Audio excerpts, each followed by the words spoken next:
जवळपास 1000 वर्षांपूर्वी एका रात्रीत एक प्रचंड मंदिर उभं राहतं. मंदिर इतकं उंच की आजही त्याची रचना पाहून आश्चर्य वाटेल. पण सकाळ होण्याआधीच त्याचं काम थांबतं आणि मंदिर अर्धवट अवस्थेत तसंच राहतं. पण प्रश्न असा आहे की हे मंदिर नेमकं बांधलं कोणी? कारण एका रात्रीत एवढं दर्जेदार बांधकाम माणसांकडून तरी यापूर्वी कधीच शक्य झालं नव्हतं. मग हे मंदिर माणसांनी बांधलं की भूतांनी, असा प्रश्न उपस्थित राहिला. कारण जर माणसांनी बांधलं असेल तर एवढ्या मोठमोठ्या दगडांना कोणत्याही आधुनिक मशीनशिवाय इतक्या अचूक पद्धतीने एकावर एक बसवलं कसं? ही गोष्ट आहे मध्य प्रदेशच्या मुरैना जिल्ह्यातल्या सिहोनिया परिसरात असलेल्या ककनमठ मंदिराची. आणि या मंदिराची खरी कहाणी लोककथेपेक्षा कदाचित जास्त आश्चर्यकारक आहे. काय आहे ती कहाणी? काय आहे या मंदिराच्या एका रात्रीच्या बांधकामाचं रहस्य? सांगतो या व्हिडिओत. नमस्कार, मी संकल्प पाटील आणि तुम्ही बघताय लगाव बत्ती. मध्य प्रदेशात सपाट परिसरात सिहोनिया नावाचं एक छोटंसं ठिकाण आहे. आजूबाजूला फारशी मोठी शहरं नाहीत, पण या परिसरात जवळपास 1000 वर्षांपासून उभं असलेलं एक मंदिर आजही आपलं लक्ष वेधून घेतं.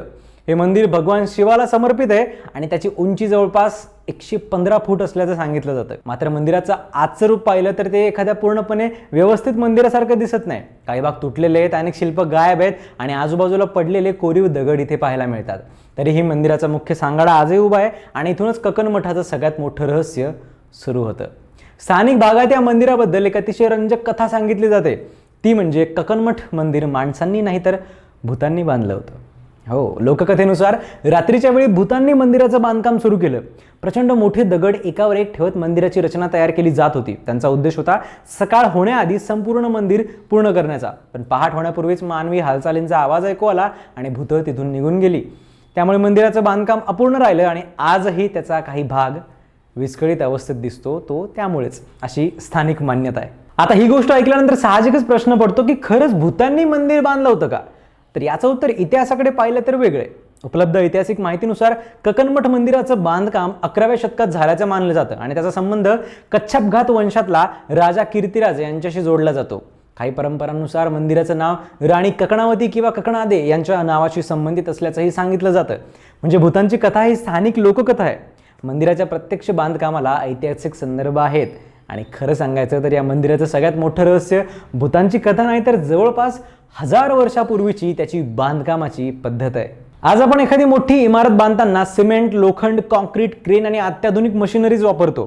पण ककनमठाकडे पाहताना प्रश्न पडतो की त्या काळात एवढे मोठे दगड वर नेले कसे असतील, त्यांना योग्य आकार कसा दिला असेल आणि त्याहून महत्त्वाचं म्हणजे ते दगड अशा पद्धतीने बसवले कसे असतील की शतकानुशतक संपूर्ण रचना टिकून राहिली.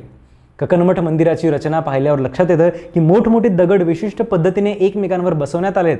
या मंदिराच्या बांधकामात दगडाचं वजन, त्याची मांडणी आणि वास्तुशास्त्राचा अचूक वापर यावर संपूर्ण रचना मोठ्या प्रमाणात अवलंबून असल्याचं दिसतं. यामुळेच आज मंदिराकडे पाहताना ते एखाद्या प्रचंड दगडी कोड्यासारखं वाटतं. कारण त्याच्या मूळ रचनेचा बराच भाग काळाच्या ओघात नष्ट झालाय.